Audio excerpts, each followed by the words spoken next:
అందరికీ నమస్కారం. ఈరోజు కథ మనసిచ్చి చూడు పార్ట్ 12 రాసిన వారు అంకిత మోహన్ గారు. ఇక స్టోరీలోకి వెళ్తే మధు ఏం మాట్లాడలేదు. కనీసం నాతో మాట్లాడాలని కూడా అనిపించడం లేదా మధు అన్నాడు బాధగా కళ్యాణ్. అయినా తనలో మౌనం. అర్థమైంది మధు, ఇప్పుడు నువ్వు నా మీద చాలా కోపంగా ఉన్నావు. అందుకే నేను ఒక నిర్ణయం తీసుకున్నాను. తల ఎత్తి చూసింది బాధగా. నాతో కలిసి ఉండడం నీకు ఎలాగో ఇష్టం లేదు కదా మధు.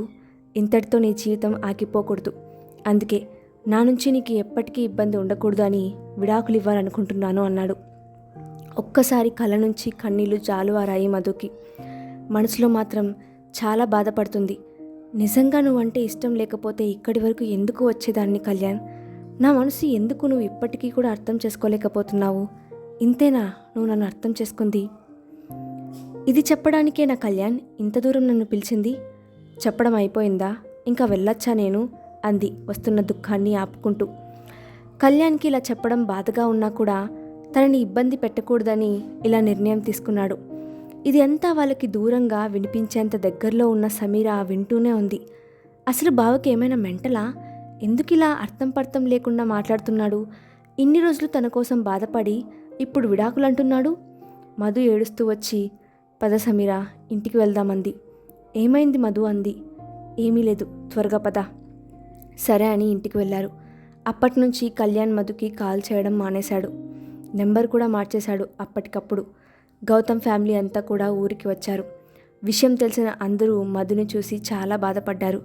ఎలాగైనా కలపాలి అనుకున్నారు. కానీ కళ్యాణ్ ఇలా చెప్పాడు అని తెలిసి షాక్ అయ్యారు. గౌతమ్ సమీర ఇద్దరూ కొంచెం ప్రశాంతత కోసం ఎక్కడికైనా వెళ్ళాలనుకున్నారు. చాలా రోజుల తర్వాత మధుని కూడా తీసుకొని వెళ్ళాలనుకున్నారు. కానీ మళ్ళీ తనని బాధ పెట్టినట్టు అవుతుందని ఆలోచించారు. మధుని ప్రతాప్ వాళ్ళతో పంపించి సమీర గౌతమ్ అరకు వెళ్లారు. సమీరాకి ఆ ప్రదేశం అంటే ఇష్టమని. ఆ అరకు అంతా చూస్తూ బాగా ఎంజాయ్ చేస్తూ ఉన్నారు ఇద్దరు. అప్పుడు అక్కడికి వచ్చాడు సతీష్. నిజానికి వాళ్ళు వచ్చింది కూడా ఆ పని మీదే. ఇంట్లో వాళ్ళకి వచ్చిన సంగతి తెలియకూడదని. సతీష్ వచ్చి కలిశాడు గౌతమ్ వాళ్ళని. ఏమైంది సతీష్? ఎందుకు బావా నిర్ణయం తీసుకున్నాడు? అంది సమీర. ఏం లేదు సమీరా అన్నాడు సతీష్. లేదు, ఏదో ఉంది. నువ్వు నిజం దాస్తున్నావు. నిజం చెప్పు సతీష్ అంది తను. వాడు మధు కోసం ఎంతో పరితపించాడు సమీరా.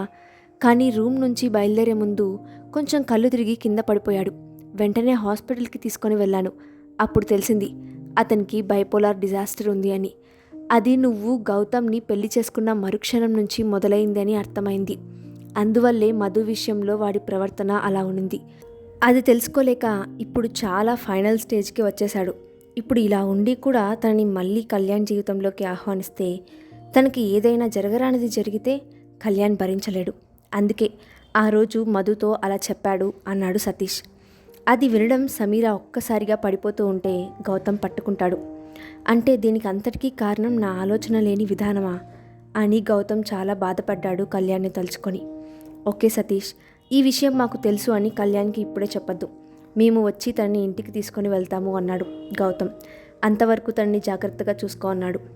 అలాగే గౌతమ్, మీరేం కంగారు పడకండి, నేను చూసుకుంటాను కళ్యాణ్ని అన్నాడు. సమీర నిద్రపోతూ ఉంది. తను నిద్రలేస్తే ఇప్పుడు కళ్యాణ్ గురించి ఆలోచించి ఎక్కువ ఆందోళన చెందుతుంది అని. ఏం చేయాలి ఇప్పుడు? దేవుడా, ఎందుకు నన్ను అన్ని రకాలుగా బాధ పెడుతున్నావు అనుకున్నాడు. సతీష్ కళ్యాణ్ని తీసుకొని హాస్పిటల్కి వెళ్ళాడు. తిరిగి రూమ్కి వచ్చేటప్పుడు వాళ్ళ ఇంట్లో వాళ్ళకు కాల్ చేశాడు. ఎవరూ ఫోన్ ఎత్తలేదు. తన పరిస్థితి తలుచుకొని చాలా బాధపడుతూ ఉన్నాడు కళ్యాణ్. బాధపడకురా, నీకు నేను ప్రియా ఉన్నాం కదరా అన్నాడు. ఎందుకురా నాకే ఇలా జరుగుతుంది? నేనేం పాపం చేశాను అని అందరికీ దూరమయ్యాను? బాధపడకు కళ్యాణ్, నిన్ను 2 రోజుల్లో అమెరికాకి టికెట్ బుక్ చేస్తాను. అక్కడ మంచి ట్రీట్మెంట్ ఇస్తారు. నిన్ను నేను కాపాడుకుంటాను. నువ్వు ప్రశాంతంగా ఉండురా ప్లీజ్ అన్నాడు సతీష్. నీలాంటి స్నేహితుడు ఉండడం నిజంగా నా అదృష్టంరా సతీష్ అన్నాడు కళ్యాణ్. నీలాంటి స్నేహితుడు నాకు ఉండడమే నా అదృష్టం కళ్యాణ్. నువ్వు సంతోషంగా ఉండాలి, అదే నా ఆశరా అన్నాడు. ప్రియకి నాకు వచ్చే నెల పెళ్ళిరా, అన్నీ నువ్వే దగ్గర ఉండి చూసుకోవాలి అన్నాడు. అలాగేరా. గౌతమ్ సమీర అరకు నుంచి తిరుగు ప్రయాణమయ్యారు. సమీర చాలా ఎమోషనల్ అవుతుంది. ఎందుకు ఆ ఇద్దరి పరిస్థితి ఇలా ఉంది అని. నా వల్ల కావడం లేదండి. ఇన్ని రోజులు మధు కోసం మాత్రమే ఆలోచించాను. కానీ మా బావ పరిస్థితికి ఒక రకంగా నేనే కారణమయ్యాను. మా బావ మనసులో మాట నాకు చెప్పి ఉండాల్సింది, లేదా మీరు మధుని పెళ్లి చేసుకొని ఉండాల్సింది. ఇలా కాకుండా నా అనుమతి లేకుండా నా జీవితంలోకి మీరు వచ్చారు. ఇప్పుడు చూడండి ఎంతమంది బాధపడుతున్నారో అంది బాధగా. సమీరా, నేను ఏదీ కావాలని చేయలేదు. అలా రాసిపెట్టి ఉంది, జరిగిపోయింది. ఇప్పుడు జరిగిపోయిన దాని గురించి ఆలోచించి లాభం లేదు సమీరా. జరగాల్సినది చూడాలి. కళ్యాణ్ని మన ఇంటికి తీసుకొని రావాలి.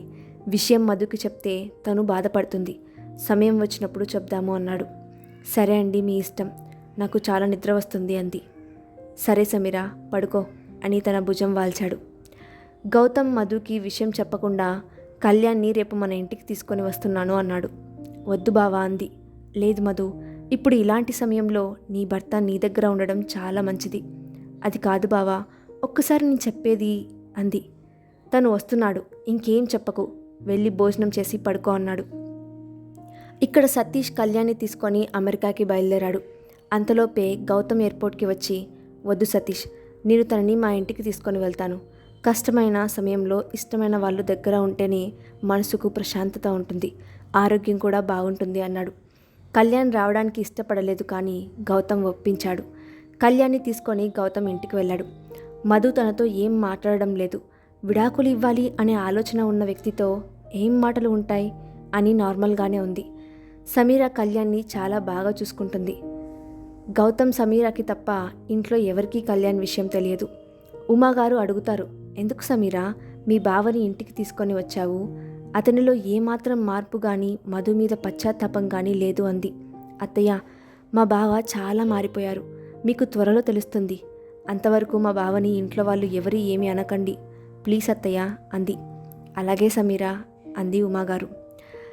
గౌతమ్ కళ్యాణ్ని ఒక తమ్ముడిలాగా చూసుకుంటున్నాడు.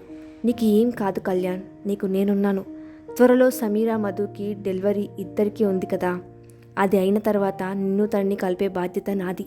నువ్వు ప్రశాంతంగా ఉండు, రోజు నాతో పాటు ఆఫీస్కి రా అన్నాడు. నాకు ఇక్కడ ఉండాలని లేదు గౌతమ్, నేను వెళ్ళిపోతాను అన్నాడు కళ్యాణ్.